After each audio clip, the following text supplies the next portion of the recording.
Welcome back to Win with Nabs. Today, we're sitting down with Jorge Masvidal, a man whose fists are as fast as his rise from the gritty streets of Miami to the global stage of the UFC.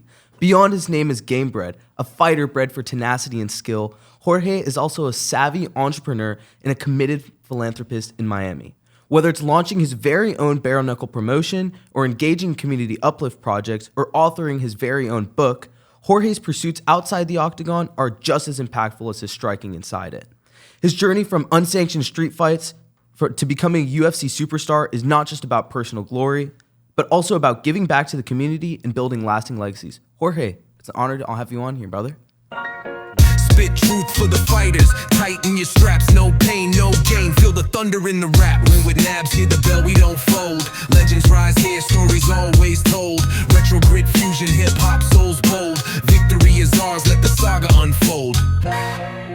So, before we even get into any of the questions, this is something I just thought about. Bro, what made you agree to come on some random 17-year-old show? I gotta ask, big respect. Good friend of mine, Armando Gutierrez, he recommended to me, he asked me if I could do any, and it'd be a good thing. I said, yeah, sure. If he gave you the nod, that's it. That's all it took for me. I just took my boy's word. So, let's get right into it. So, okay, not many people can have the kind of career you did. So you started off as a street fighter from when you were young, getting on all these different fights, getting kicked out of school, getting to all these different brawls. People were messing with you. People were picking on you, all this different stuff. How did you channel that and make a switch from going from street fighting into professional fighting? Well, while I was going through street fighting, I knew that I'd get to the real fighting. You know, I knew that I'd be headlining pay-per-views one day. It was always in the back of my mind. It's just, this is just for now. I'm not gonna do this forever, you know. Just like if someone had aspirations to be a CEO at a Fortune 500 company, but in the meantime you were probably working somewhere like Walmart or Amazon, and you just know I'm gonna be here for some time, but it's just till I get to the next stage, you know. So I knew those street fights. I wasn't gonna say that. I knew I had the desire and the talent and the plan already in my head that I was gonna go to the UFC. So what I was doing was I was like, it's only a matter of time before I get picked up. But I already knew since a kid I was gonna end up in the UFC fighting on the biggest stage. So for you, there was never a question that UFC was going to happen. Oh yeah, you were manifesting it hard. Oh yeah. This was just like a route on the way to that, you know.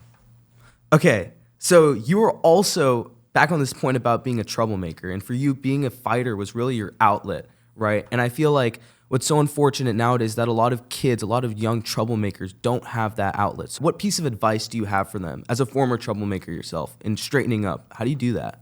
Yeah, for boys, men in general, I see it like this from having kids myself, and also from dealing with many athletes. I've taught many different ages. I've coached a lot of guys from different ages and stages, you know. So I know for like boys and men, we're work dogs. You know, we need to be out in the field working, and that's what boys need to do. You know, a lot of direction and a lot of push towards the good stuff. You know, which is getting better every day at being a better person, but also working, you know.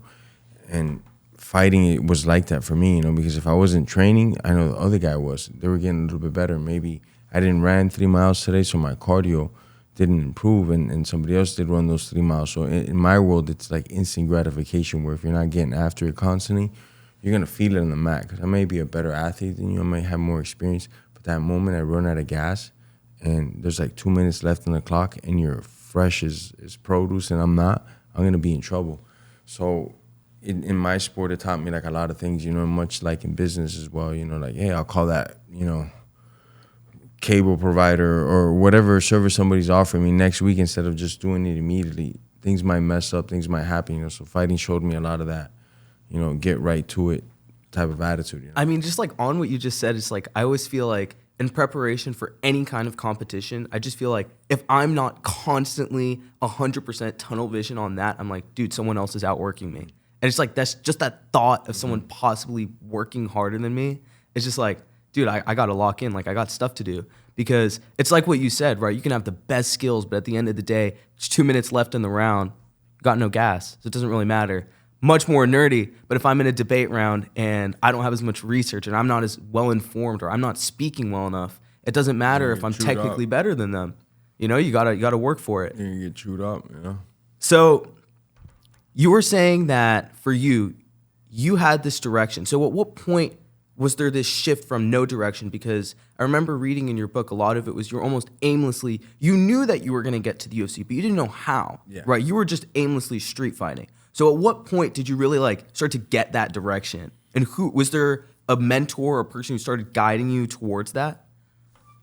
Definitely. So, I had a lot of influential people in my life. My striking coach, since I started young, he knew I was involved still in the street fights, and he at one point pulled me aside. And there was a couple other incidents that had happened with my outside of the gym life, which wasn't at the time like the most in order in a lot of ways. There was a lot of things that were out of order.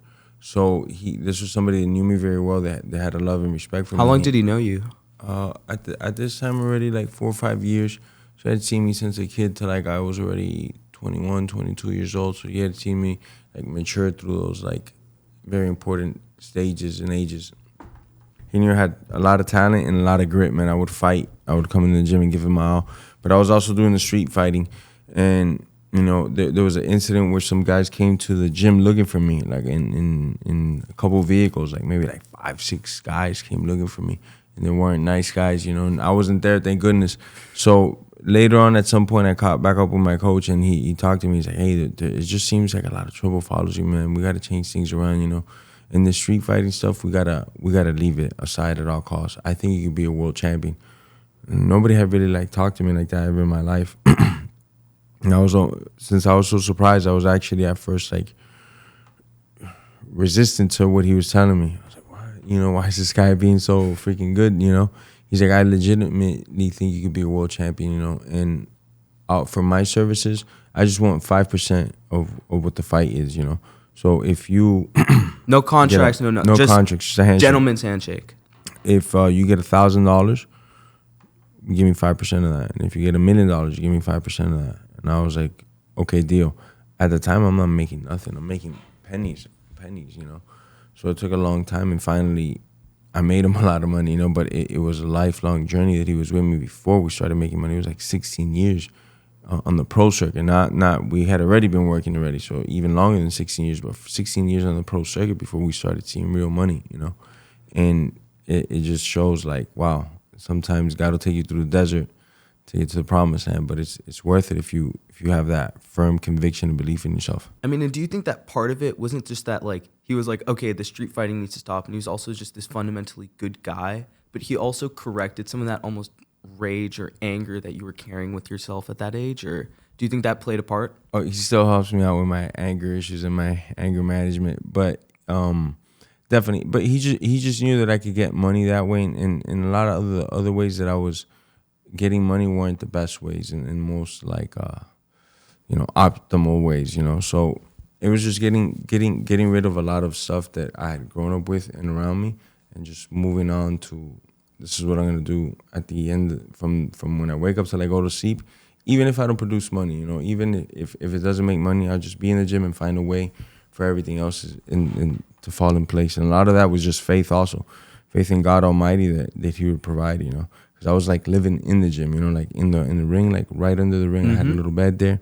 That'd be my gym. I wake up, train, and since in at that moment, I'm just like, I know this is a stage. It means nothing to me, you know, whether I'm here a year, 2 years, no matter how 10 long years, it takes. however long it takes, eventually everything will fall into place. And it took a while, but it did, you know. And people like my coach were the reasons I was able to stick through those hard times as well, you know. I mean, for you have this amazing story. By the way, his name is Paulino Hernandez. Before I forget to shout him out. Shout out to Paulino, but Coach Paulino. But you know what I love about your story is just the amount of times that you got back up, right? So in your book, I'm just gonna keep dropping your book because, you know, I told you I researched you. I got all my notes in your book.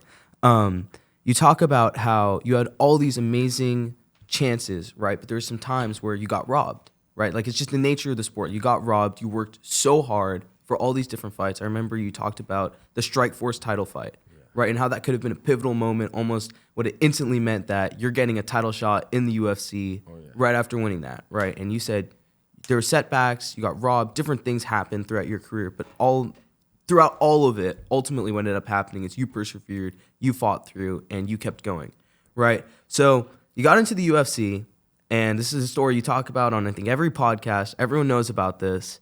You're doing really well. You're knocking out guys in the top 5. You're doing all these amazing things, and you get a fight, Ben Askren, and I feel like the part of the story that nobody really knows about and that I thought was amazing was that knee wasn't just something you thought about for that fight. That knee you've been practicing for 14 years. Yeah. It's 2005. Can you please share that story? Because I feel like that gets overlooked so much. I was fighting a top-ranked guy that had fought for the UFC, and he got cut, and he was back on the local circuit, and he was making his way through. So he was a tough ranked guy. He was ranked in the world at the time. And I decided to fight him. I got to fight against him. And at some point, I heard him, and we went from one side of the ring all the way to the other, me punching him in the face. And I threw a knee, but I threw a bad technique, horrible technique, and he made me pay for it. He gave me a right hand. Pew, as I went for my knee, he timed it right, and I led with my face instead of leading with my knee. And I got clipped. I didn't get knocked out, thank goodness. I fell down, but when I woke up, I was in a rear naked choke. I was able to get one arm out, down, and I thought, I'm going to get out of here. And he had one arm around my neck. But it wasn't that way. He put me to sleep, and I ended up waking up, and I was like, what the hell happened? I thought I was getting out of it. By the way, wait, really quick tangent. What's it like? Like, what is that feeling like to get tapped out? For people who've never been in a fight before. Tapped out and sleeping is different. Sleeping. It's you don't feel pain really, It's like you're just like fighting your max, and the technique is done correct. If you're doing it right, you've blocked out this. And there's just zero oxygen going up to that brain. And it's only a couple seconds. Sometimes it's slow, so you're like fading into it. Sometimes it's really, really fast, where you feel it right away, depending on the technique and the athlete that's applying it. So in my case, I fought as hard as I could. I was like, there's a chance I might go out, but I think I'm gonna get out. And before I could get out, I went out, Oh, that sucks. So then, I woke up, and I was hurt because this was a fight that if I win, my life changed right there, like instantly was going to propel me forward. But I also I understood that I didn't lose because I didn't have enough heart or enough condition, nothing. I lost because I made a technical mistake, So I went back and I reviewed that mistake, and that was how I threw the knee wrong. And long story short, I perfected that knee for the next 6 to 8 months of just throwing that knee. I had so much pain from that moment that I looked at, and wherever I could get my hands on back then, it was VHS, or maybe if there was like YouTube videos around, there wasn't that many at that time, on how to throw the knee, and just talk to as many coaches and perfect it. And when I got really good at throwing the knee, I probably have like another 4 or 5 knockouts with the knees and knockdowns that I've dropped people with the knee.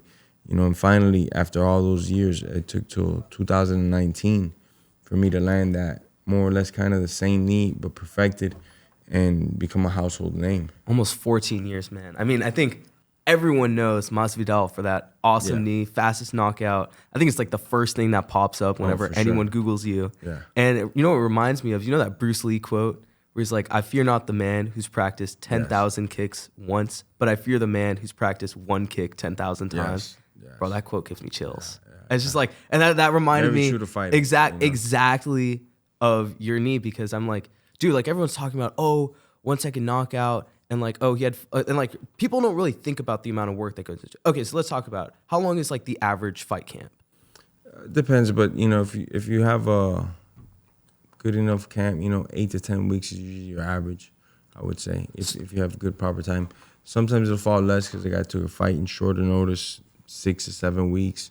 Sometimes they'll take a fight in 3 weeks to 2 weeks notice, And sometimes there'll be a longer camp where it'll be like 4 months, Yeah. But if it's up to you and it's primal and you could decide, maybe 3 to 4 months is optimal. Okay, so let's go with the original figure though, like 8 to 10 weeks. Mm-hmm. Dude, most people who think that story, even if they think about like the technical, like he only trained for 8 to 10 weeks. And I'm just like, bro, Masvidal spent 14 years perfecting this one technique. Yeah. And I'm just like, it's just insane. But it's not just you train 8 to 10 weeks and you're in Of shape course. for the fight. It's you have to come into that camp in shape already, because if you can't run a mile, if you can't finish a 5-minute round, it's like we're starting from ground zero. So we're in shape year round now. We're not in peak year shape. We're not in peak shape year round, but we're in good enough shape. So what does year that round. look? What does like maintenance workout look like?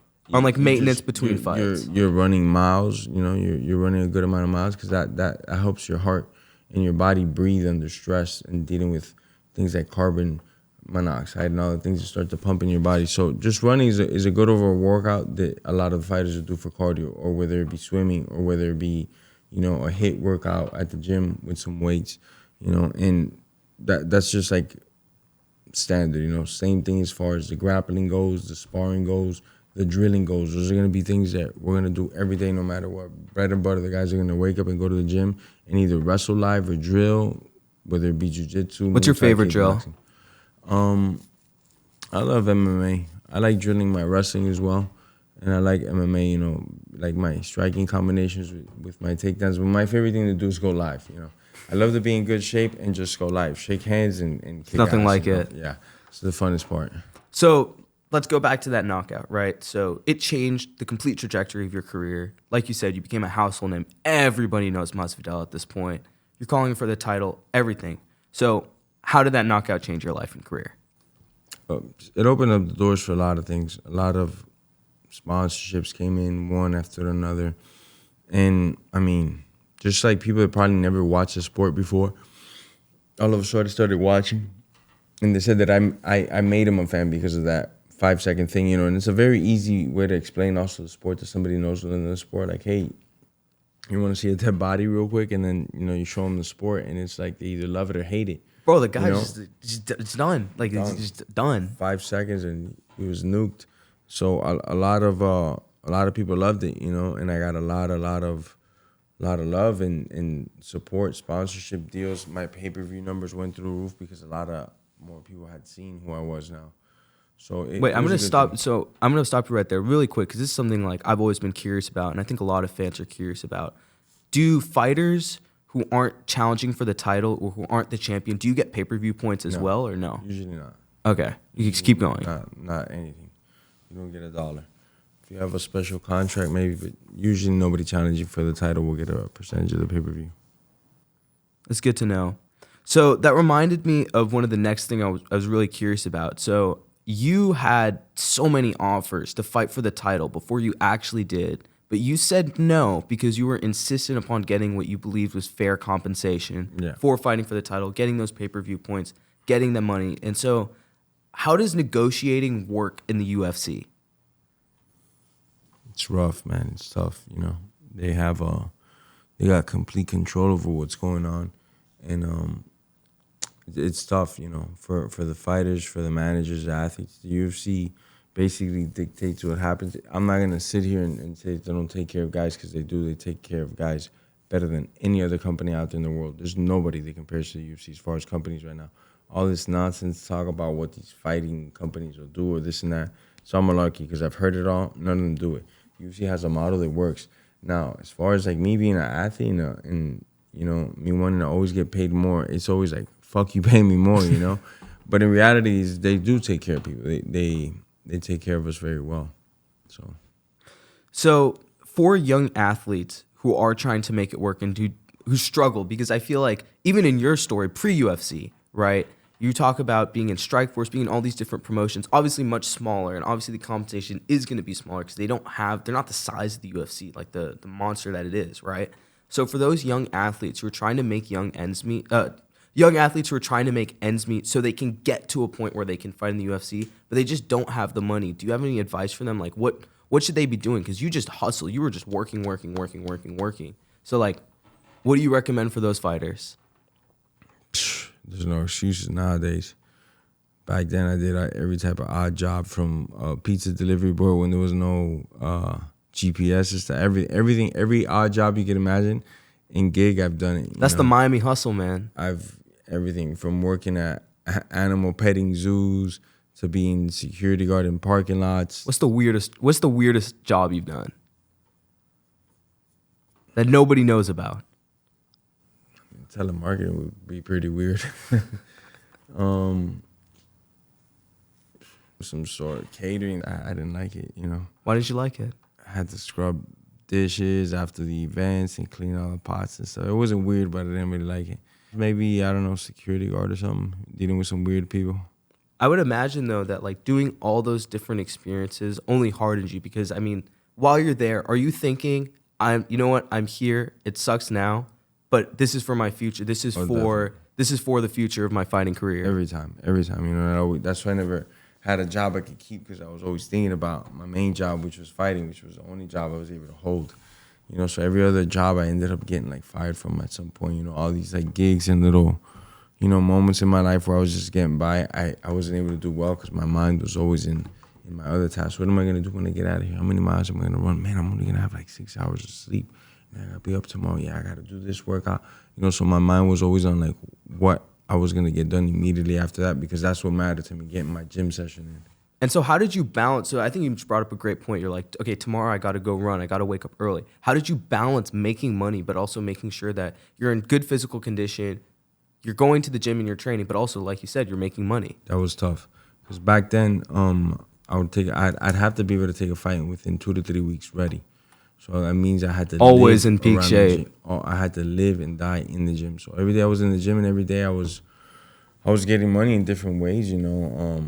Sometimes when I was young, it wasn't always the most legal of ways, but it was just the way that I grew up and what I saw around me. And then, you know, that changed up, and then I started polishing myself up, like I told you, and then I started teaching private classes. Then I was able to teach my craft and get a little bit of coin for it. I'd get like $20, $25 an hour, 45 minutes when I first started, and that fee slowly but surely as I got a bigger name around the community gathered up. So on a regular day, I would teach like maybe 4 or 5 classes along with my training regimen just to make the day go by, you know, and then whatever else I could get myself into to make money on weekends, I would do a lot of gigs, you know, whether it was working security or something like that or being a bar back at a place, you know, so there's no excuses. There's no, I'm a fighter, I don't have money. Like back then, there was no sponsorship money. Now these guys get sponsorships. I have Instagram.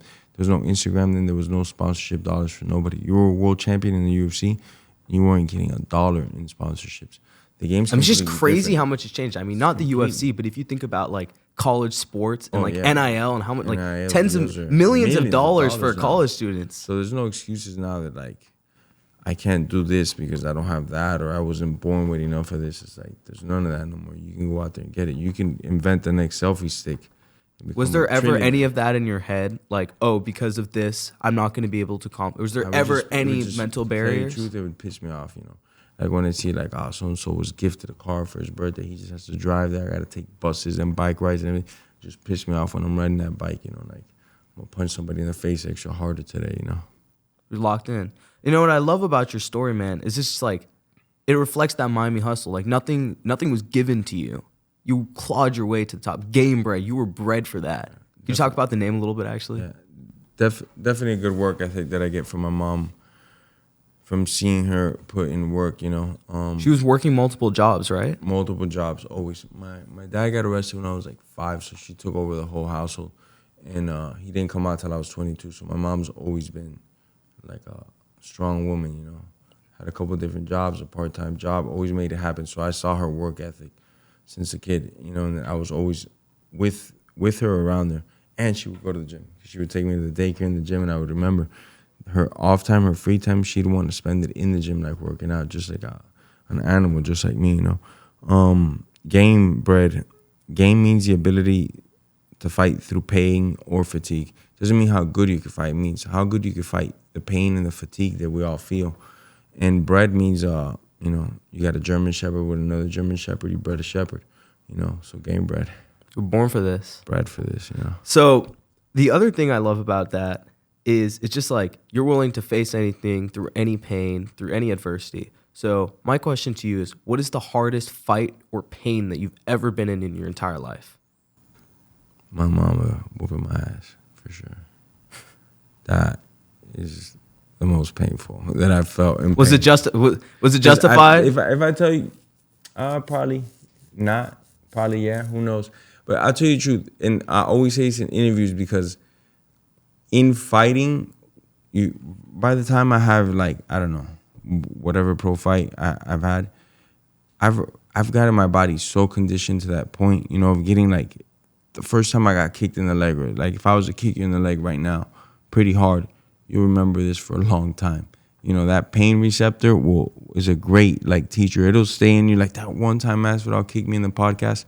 10 years from now, you'll still remember it. But it goes away as your conditioning goes up and up, you know? So when I look back now, there wasn't a lot of times where I got hit in a fight and I was like, man, that hurt so much physically because I had been taking this type of conditioning since I'm like 8, 9, 10, 11 years old. Now I'm like 29. You're just desensitized to it after a point. To a certain extent, yeah. But there is times that do stand out, like getting poked in my eye once. One time I got poked in my eye. There's been 2 fights, and both of them were just eye pokes because no matter how tough I am, it's just like those hurt, man. Those are like, will freeze you up, you know. It feels like they could touch your brain when their finger goes in there.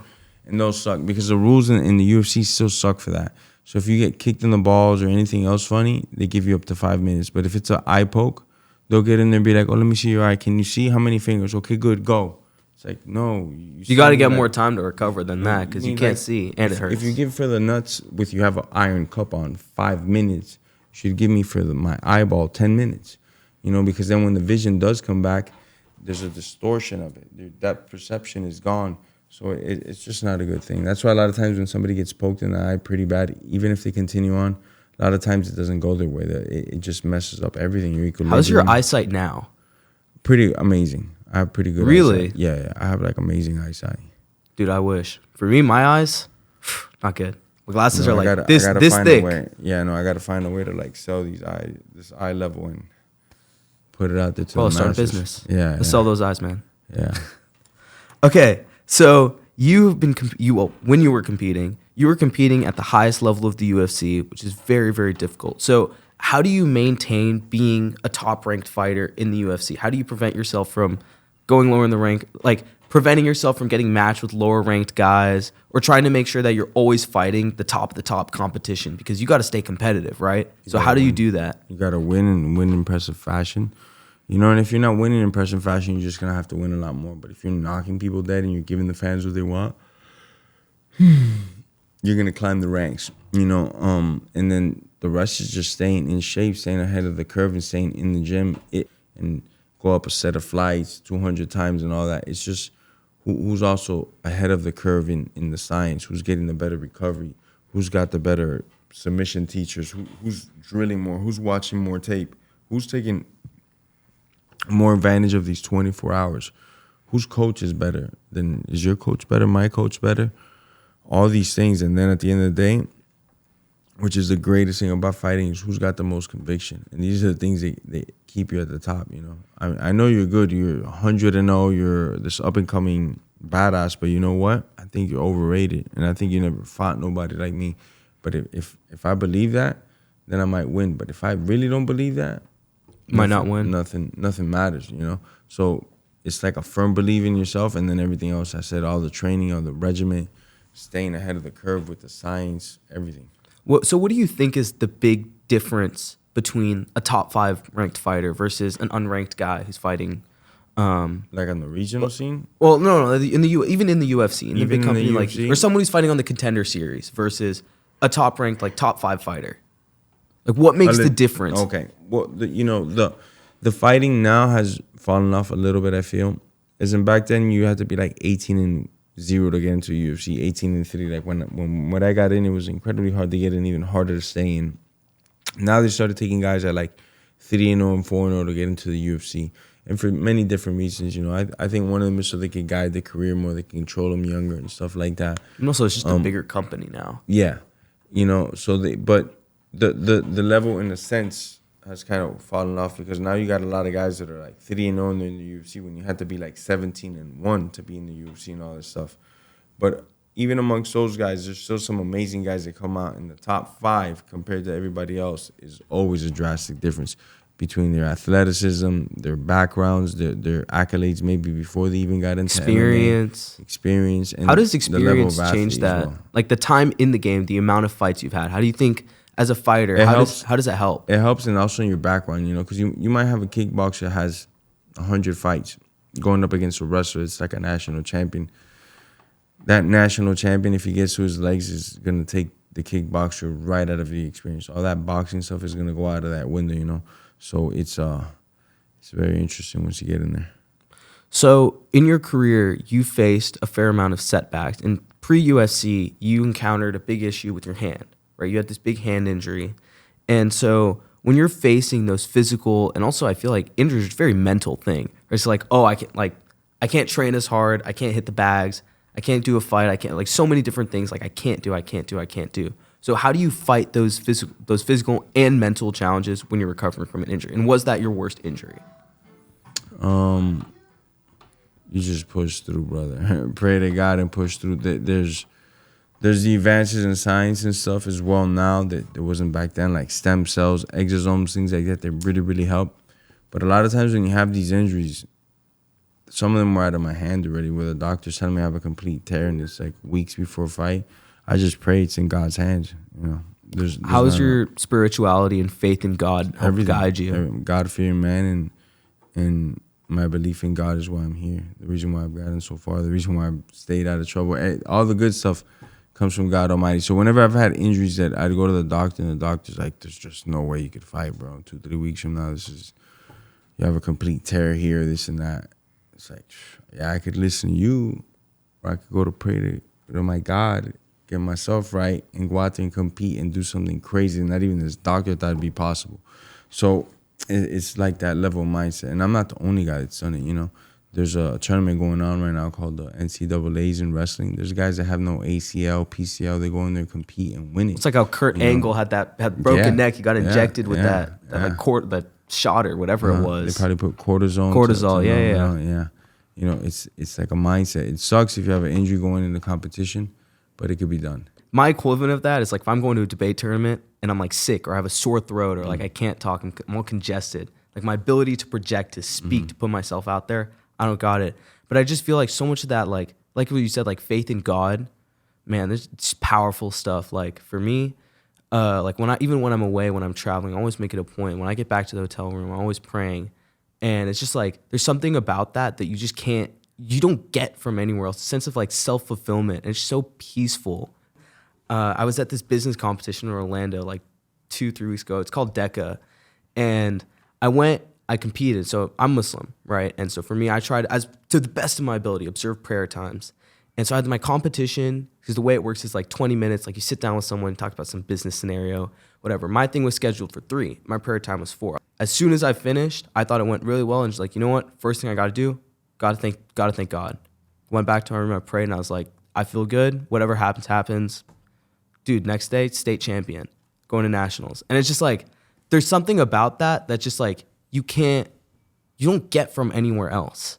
Like it's just the spirituality, family, like all the things that like really, really matter.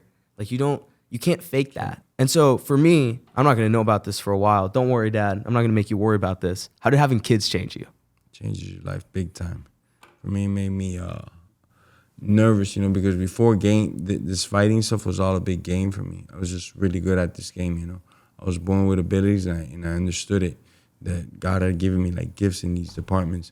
And it was fun. And then I had my daughter and then it wasn't as fun.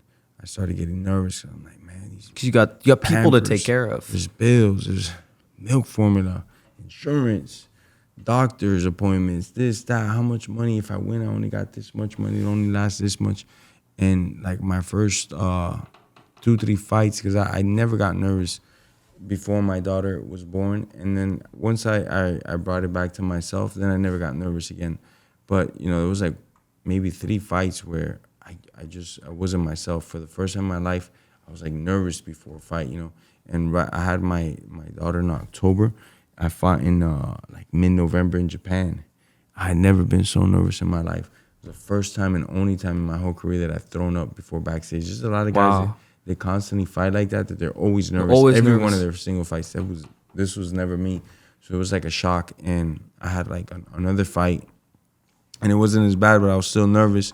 And then I just remember finally like getting it together and telling myself, man, I'm not gonna win like this. This is not how I got here. This is not how I'm gonna stay here. This is all fun and games at the end of the day. And I know that the best me is when I'm just being me, not just worrying about this, that. If I don't knock this guy out, I won't get the bonus money. I'm just gonna go out there and do me. And once I focused back on that, I started to win again. I mean, it's also just hard not to worry when there's so much at stake, right? I mean, not exactly the same example, but even for me, I don't really get nervous. I do so much public speaking, debate, school, whatever. But bro, for me, like being able to pull like an amazing name like yourself, like, at the start I was feeling a little bit of the nerves, but obviously now it's been like awesome. But like, for me, I don't ever feel nerves, but I feel a little bit of nerves going into this. And then my dad and myself, I had to remind myself like, no, you know what? No, like I've trained for this. I work really hard, and I care, and I'm like excited to be here. You're lucky we're not having a debate, because that'd be a different story. I make him feel nervous real quick, man. We could debate. We could debate about anything. I love to debate. Any topics, anytime, anywhere.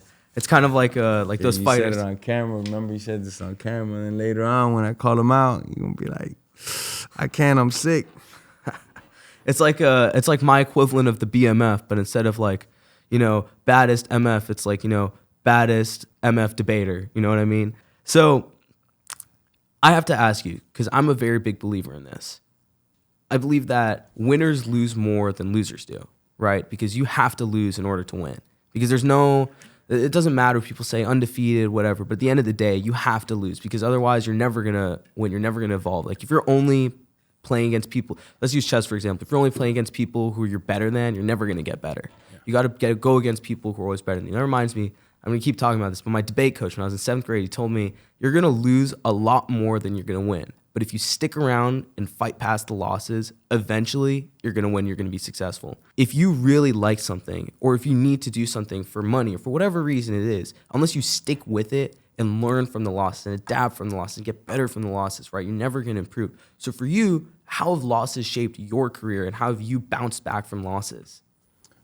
For me, I had to break it down in many different aspects. Maybe I took a short notice fight. Was I in shape, or maybe I had a whole camp. And it was more of a technical decision that we made, that we decided to keep the fight standing when we should have took the person down. So it's a lot of those things will make my decisions. Me and the team will sit around and see like, hey, you weren't in the best shape leading up to this fight because you had this injury, so we got to add this type of training back into the thing. So that'd be somewhere where I'd always be able to make changes and then go forward. The good thing, at least that I ever felt, is no one ever made me quit on my stool or break or just give in to their will, and I'm in the passenger seat and they're driving. Maybe I picked like the wrong strategy, or maybe I got caught one night, but I never gave in to anybody's will. So I knew as long as I don't ever break inside, which none of these guys could ever break me, I'm going to be all right. I just got to keep fixing these mistakes that I might do and get better at it, So for fighting in particular, right, when you're thinking about like those technical errors or things you need to improve, is a lot of it like watching film or like going back through the film of a fight, or is it just like your coaches and you already know what you need to improve on? Or it's like a both? Combination. Different athletes like different things. Some just want their coaches to see the footage and then regurgitate, how you say that word? Regurgitate. Yeah. Tell them, hey, this is what you're going to do and this is what you're not going to do. Some fighters like to watch all the film, see it for themselves, see what the person moves like, And also you got to watch film of yourself as well. How you're doing in these conditions. We're bringing in sparring partners that could simulate that guy as much as possible, and how you doing in those matches. So when you're dealing with those losses, something that pops into everyone's head in any field, aspect, sector, whatever it is, whether it's business or fighting or debate, whatever it is, right? There's always just this like, what could have been, right? Like, oh, like what if this fight wasn't on short notice, or what if I wasn't sick, or what if whatever, right? So like, how do you prevent yourself from falling into that trap? Because I think it's just a trap, right? Because you're just really wasting your time. Like, oh, what if this happened and the stars aligned and like I didn't make this mistake, or there was better circumstances for me, whether it was your fault or it wasn't your fault, something out of your control or in your control, right? It's not productive. Like, you're not going to get anywhere from like having that kind of like what could have been mindset. So how do you prevent yourself, especially from when you were in fact fighting, how do you prevent yourself from falling into that trap? Because it's very easy to get into a place like that in your head. Sorry, man. Long night. Woke up early as hell today. No, you're good. What I think is there's things that are out of our control in our hands. For example, in fighting, the type of shape that you come into, I can't control that. That's up to you. And same for me.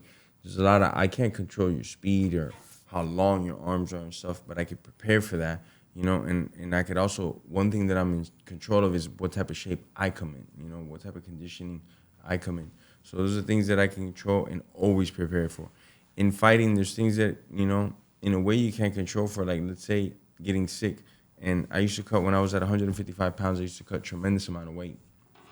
And then I'd be traveling while cutting this tremendous amount of weight. Anywhere from like 16 to 20 pounds per fight when I was at 155. Is it true that it feels like you're almost gonna die? Because I always see these fighters talking about like when they're cutting like that much weight. It feels bad. Once you get there, you know, you're getting your organs and you're basically going like this from you. Know, you're getting it like so high, and compressing them, and your body will give you that water that you need to get off to make the weight, but it comes at a price, you know. So it definitely feels. It doesn't feel like you're vacationing anywhere. It's a good punch to the gut. But once you get through it, those things are also in your control, right? Like if you came in on weight and you were dieting months leading to this, and you're not gonna have too much to lose that much water. So you could always prepare for all these little things. And I used to get sick a lot when traveling, so then I started taking things that would boost my immunity system. And now it's in my control if I get sick or not, because a month before my fight, I'm taking as much stuff as I can that's natural and organic to boost my immunity system. From taking like real orange juice to royal jelly, elderberry, anything that I found that legitimately had some form of, this does help your immunity system, I would take it. So now, is it in my control or not if I get sick, you know? It's on the both, right? Maybe I shouldn't be hanging out with people either before big events, because there's more chance I get sick with all these people out there in the mall. So I kind of would dive deep into that. Like in the fight world, I can control everything except what the guy does. I can't control if you're gonna kick or punch or shoot, but I can control everything else. Everything on your end. And it's so funny you were talking about that, because I remember you were talking about, or not talking about, like I'd read in the book again. Bro, your book was awesome, by the way. But you were talking about how during COVID when you fought, I think it was on Fight Island, right? Like how everyone was like in their own little bubble. Yeah. And you didn't see anyone, you barely were talking to anyone. It's just like this very mental time because like, dude, you're isolated. So like, always do that. Like, what's it like to be preparing for a fight and be almost by yourself? You're in isolation. You can't really see anyone other than like your coaches. It's in even the event itself. There's very few people in attendance. Luckily, I had fought for some shows like that. They were pre-recorded and they weren't exposed to live people. But really, just 6 days before that, I was in America just chilling, and I get a phone call that the guy that was replacing me, because we couldn't come to an agreement, the UFC and me, about the money, just got corona, and they need me to fight short in 6 day notice, cut 21 pounds and all this stuff. So it was like, wow, can I even make the weight was a question. I had to do all these exams, corona exams, before I even got to Yas Island. I did like 7 corona exams, and so did my camp. 7? Yeah, exam in the morning, exam at night. Then everything's good. Okay, Bro, they're like the military with that stuff. At that time, yeah, it was like strict, you know. And my head coach ended up getting corona. We were all together, up and down every day together, traveling for 3 days. And on day 3, they test him, and he's like, "Oh, this guy has corona. Well, how about the rest of us?" "Oh no, you guys are fine." So we went to Yas Island. I'm there chilling. Now I find out that the fight's gonna take place like at 4 a.m. So I'm just getting adjusted now to the time. Wherever, but you're fighting in wherever the hell I'm at. Now what? You tell me, why are we gonna fight at 4? Oh, because we got a short in America at a time that the pay-per-view buyers can buy pay-per-views. Do you like that they do it that way? I mean, for me as a fan, not as a fighter. I just got adjusted to wherever time I'm at. Now I'm gonna wake up at like 2 a.m. to start warming up to fight at 4 a.m. It's like if I'm leaving a nightclub, but I'm not gonna be drunk, you know, it's gonna be sober, you know. It's weird. I go outside my room and I'll try to hang out and have cameras everywhere. And immediately, like the nicest security guards will come, "Sir, can you please go in your room? You can't be out here." And it's like weird. It's like, damn, you know. And these guys are walking around with like ET suits, you know, the whole ET suit with the thing up your nose. Just like 2 days ago, I was in Miami, Florida, this whole corona stuff. I looked down on my phone, and just when I thought things couldn't get any crazier, guess who's running for president of the United States? Kanye West.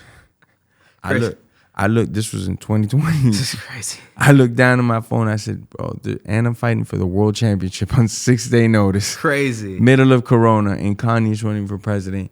It was a crazy time to be alive, my brother. I still look back at those times and know I was in some wild times, you know. I mean, for me, the worst was what, like online school. Oh yeah. See, it wasn't even that bad, to be honest. I was just like sitting behind a computer for 8 hours in a day. It was just like no thanks. Moving forward, so after your fighting career, you started moving more into like the business side and almost like a promoter yourself with your bare knuckle promotion. So what drives you to go into those kinds of ventures, especially like with your bare knuckle promotion? Mainly open the doors for other fighters. That's something the fight game did for me. So I'm opening the door for these other fighters. It's like paying it forward. Yeah, paying it forward, making a way for them to make a way, you know, for them to come in here and get their 15 seconds of fame. Also, I love the sport, and this is the rawest form of the sport. You know, this is how the sport started and how the sport, I think, is at its best. With no gloves, straight, bare knuckle, all the same rules, just no gloves, you know, as close as we can to a fight. It means the submissions are more frequent because there's no gloves stopping the locks and stuff like that. How much of a factor is that, like in the UFC, like the gloves getting in the way? Once we take the gloves off, we see that per show the submissions go through the roof because a lot of your submission relies on your lock.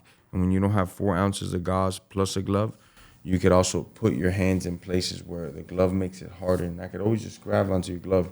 When it's a sweaty hand, it's like, it's hard. It's hard to stop it, you know. You can't stop the hands. You can't stop the lock. It's a lot tighter, so a lot more submissions. So what does that mean when the fight hits the ground? It's a lot more action. There's no like... But it's more realistic, too. More realistic, that's what it's like in a real dead fight. time. So the fight hits the ground, everybody's watching because it could just be over at any second, whether it be from a strike or submission. So in those fights, so that just brought up a great point about the gloves. Is there more or less eye pokes, would you say? Same, probably. We don't have a lot. I haven't experienced too many eye pokes, but there is eye pokes. So that's good to know. So now you feel like you're on this side where you're almost playing the role that a lot of people, like your coach, played for you. Like you're opening doors for these younger fighters. And do you see a lot of your younger self when you're watching a lot of these fights and you're seeing these young fighters who are up and coming? They're trying to make a name for themselves. How much of yourself do you see in them? There's a couple of them, yeah. I see the hunger and the skill, the dedication, and there's a lot of them. It's a work in progress, but there is a lot of guys out there that are killers. This is all they do, and this is all they want to do. You know. So how much of that? I mean, obviously your name is Gamebred, right? And you work super hard, but also you think you were born with it. How much do you think of the fighting spirit is worked for, and how much do you think of it is just innate, like you already have when you're born? You gotta be one born a fighter. You know. I mean, your immediate environment could help produce that as well, but you're kind of just born with it. I think a lot of times, you know, that you have that. You know, if you touch me, I'm gonna kill you inside of you. You know, and you won't let nothing slide. You're kind of born with that to an extent. You know. And how do you calibrate that with in the most chill way, like being a normal person, right? Because if you have this like switch almost in you, like I can like just go the confidence to be able to go into any room and be like, dude, I can mess anyone up. Like no one here can mess with me. You know what I mean? So like, how do you balance that with trying to live and almost lead like a pretty chill life, or is that just like discipline and being in a gym, being in a good environment? It just comes with it, you know. Just because usually the best guy in the room has also gotten his butt kicked a bunch of times in the way to being the best guy, you know. So we're all like very humble, you know, or for the most part. Most of the fighters are, because we all got our butts kicked at one point, and at the same time, we don't train to be like the best guy in like a room. We train to be the best against other fighters. So for me, if I walk into the room and I know I could snipe everybody in there in, let's say, 5 seconds or less, it means nothing to me because that's not what I'm preparing for. That gives me like something of like peace through strength type vibes, but I'm not training to be like the best in the room. I'm training to be the best in that one particular date at that one particular time against that one particular fighter, you know. So most of us are usually humble, I think.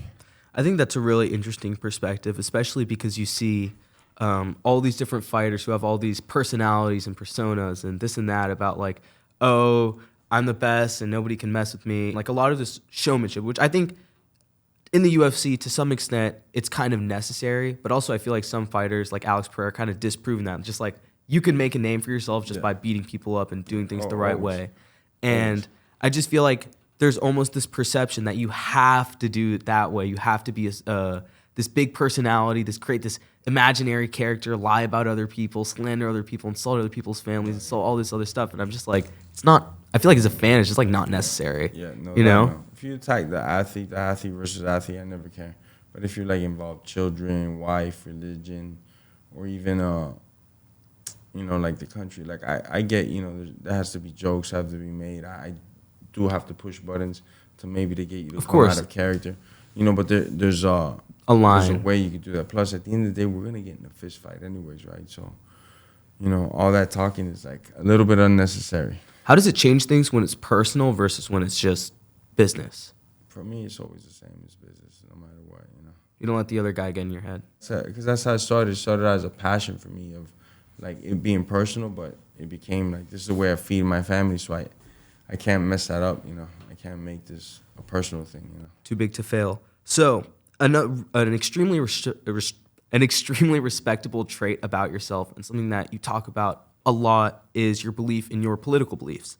So beyond that, I also found very interesting is your belief that the world is not black and white, right? You know, everyone, I feel like the world we live in now is so polarized, right, left, up, down, whatever it is, right? I just feel like people in general stopped caring at some point about people, and it becomes about like, oh, what do you believe in? And I'm not going to like you because you believe in this. And something that you talked about in your book was this understanding of like the importance of political discourse and people disagreeing with each other because, bro, as you know, you're a Miami guy, I'm a Miami guy. Your family lived through it. I have a lot of friends, close friends who've lived through it, like Castro's Cuba, and how horrible it is when you have a government that doesn't let you even have that kind of discourse. So like for you, how important is it that we live in a free country and the importance of freedom of speech that's placed here? It's everything. This is the greatest experiment in history. This great social experiment called the United States of America. God bless. Yeah, it is the absolute greatest thing ever. Is it perfect? No. But there's no civilization ever in the world that's perfect. There's only one that's perfect, and that's God. So I love this country, and I mean, we got to be able to have these conversations. And more so, things like this, you know, people that are becoming like citizen journalists, things like that, where people are just taking it to their own account to do research and study, not just turn on CNN and be like, oh, well, so-and-so said that the economy's doing amazing, yet I'm broke. Yeah, I can't afford nothing at the grocery store. The gas seems higher than everything. But the TV guy, he's telling me everything is fine, so which one is it, you know? I think people had enough of that, and they've waken up. So this back and forth it's creating, I think it's the best. It's what our country's founded on. If I'll give you an example, if I was like a soccer player in Mexico, like very, very big name, I can't be talking about politics in the radio over there. Isn't that crazy? Why not? Why can't I say why I feel like or what I don't feel like? You can't do it. It's a big no-no over there. That's not the only country. There's a lot of countries where you can't even have that, you know, little thing about politics. But it's also starting to get, in America, weird where there's certain parts of the country where you can't talk politics, right? You can't wear a Trump hat like in, I don't know, somewhere in California, Fresno, California, or in Manhattan, New York, because these people are going crazy. And that's also not how it should be. You don't want it to be violent just because you're... For the other side. Exactly, or whatever, for right? whatever side it be. If I see somebody with a Biden hat, yeah, I'm going to think, this person's probably an idiot, but whatever. I'm not going to attack you or snipe your hat off. We see the other side is now that it's just, it's not right, you know. And I think there always needs to be this like healthy discussion of informing each other. Look, this is why I picked so-and-so, and this is why I can't stand so-and-so, you know. But it doesn't mean that the person's bad. It's just, you know. So on that tip, right, you talked about your experience with President Trump, and I just have to ask, what's it like to fight with the president watching? Oh, he's the coolest guy in the planet. That guy's amazing. I just, you know, to tell you the truth, I didn't even think about him watching me when I fight because it'd be like too much pressure, man. I'm just there to fight. Whether the fight is here or in Pluto, it's a fight, right? And if The Rock was watching, Roberto Duran, which is my favorite fighter, and Donald Trump were there, at the moment, I was like, I'm not doing it for none of them but me.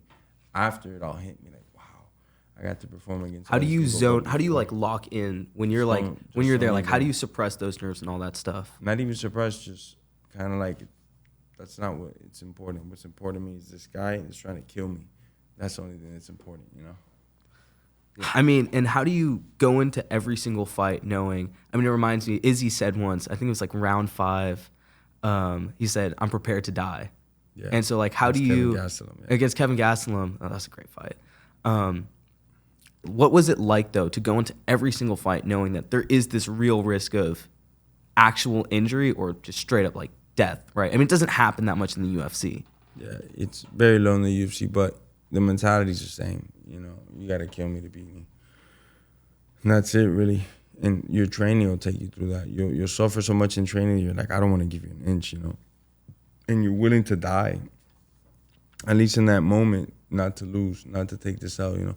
Thank God we don't be dying, but it gets close to it because you'll be knocked out for like 2-3 minutes. And guys will go through that or knock the other guy out just to do it because that's how bad we want it. That's how bad we want that W. I mean, it's like what you're saying, like even as a fighter, you don't get off the other guy until the ref pulls you off. Because, Never. I mean, for me as like a fan, like it's cool and whatever, but like, you know, you feel bad for the guy, but at the end of the day, you got to do what you got to do. And also you got to make it interesting for the fans. I don't feel bad at all. That's my job, you know. Because if the referee doesn't pull me off, do you ever have thoughts of like the guy has a family? Like just out of curiosity, like the guy has a family. Do you ever think about that? But I got one too. When you're fighting, there you go. I mean, if I play basketball, when am I think about your mom and dad and not scoring this 3-pointer because, you know, you're in a basketball team for the Celtics and I play for the Heat, I'm not going to shoot this 3-pointer. Bro, why you got to put me on the Celtics in the hypothetical, you know? man? Go Heat. It's like every day. Everybody's got a family and stuff. I don't give a damn because my family got to eat first, right? And I think that it's amazing because you got to put your family first always. Always. And nobody can take that away from you. For a long time, you know, my paychecks helped move my family a long way. Even before I was making like real money. So to me, it was always like me and mine's first, you know, especially when it comes to this fighting stuff. I mean, I feel like so much of that gets lost because if you spend time worrying about, oh, like this and the other guy, it's just like you'll never be able to progress your own career, make yourself become successful, accomplish things that you want to accomplish because you're too busy focused about what could happen to another person. Okay, so after you retired in Miami at UFC 287, you went to do a boxing match. You said you were in Vegas, you were training for 6 months. And even though you had said you were done, you said you got into really good peak physical shape. And you were like, you know what, maybe I might come back. Bro, what's happening? Right now, there's nothing on the works, you know. Are we going to see Gamebred back, though? In 2025, is it going to happen? Maybe? Maybe not. Is it more of like a scheduling thing at this point? Scheduling thing and just making the UFC get on board with me, you know. It's a 50-50 right now. 50-50. So beyond fighting then, right now in life, what's your biggest goal? Being a good dad. My kids are getting old and I wasn't there in the beginning as much as I should have been because of my career, you know. I just be training in the morning, the afternoon, the night. The time that I did have, it's me running at a 30% because I'm so beat up from training. So these last like 3-4 years I've been trying to be a better dad, you know.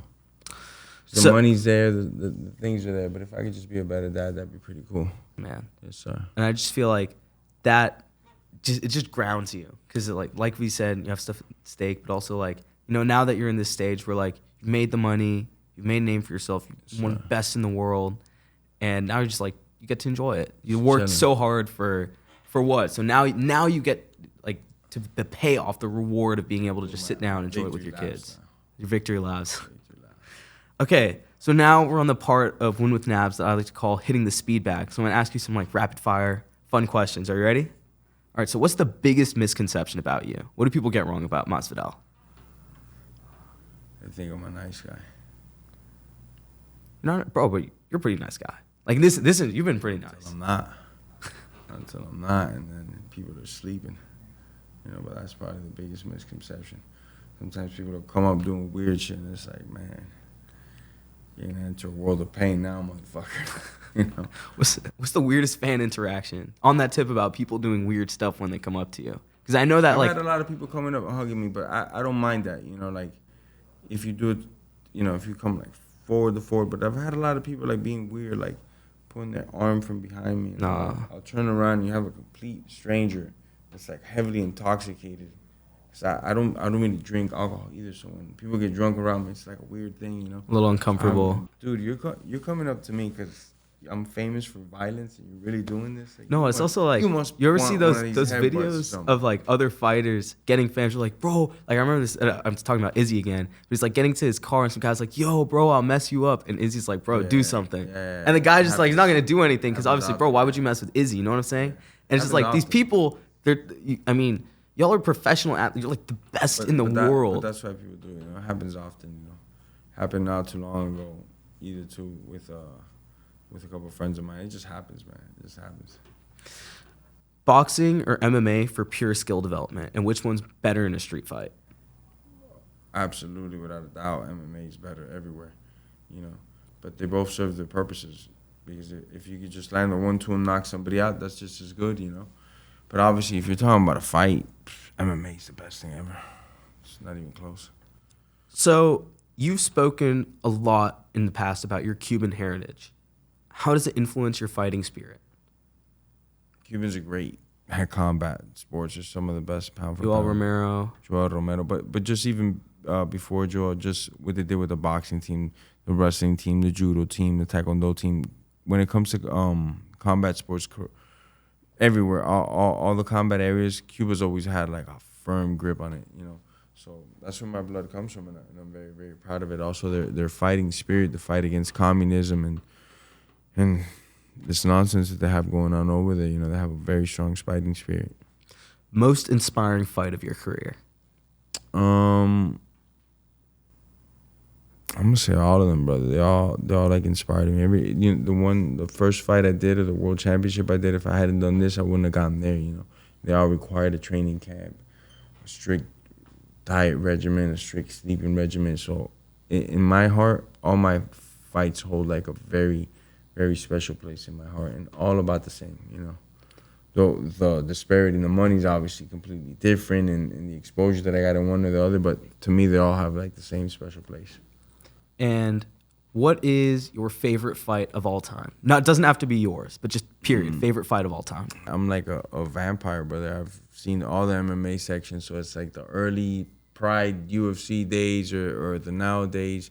I have so many favorite fights. I'm trying to think of a more recent one. In like the past 5 years. Let's just go with that. Make it a little easier. Max Holloway, just engaging. Oh I love how Max. Dude, I was watching that. I was there in person, UFC 300. It was a great fight. It was good back and forth. But when I'm one of Max's biggest fans. I love Max straight up. I think this guy's one of the best fighters ever. I just, in and out of the cage, I think this guy's like the best representation of us in MMA, one of them. And the way that he just did Gagey was amazing. Last second. Oh my God. Man, I was watching that with my boys.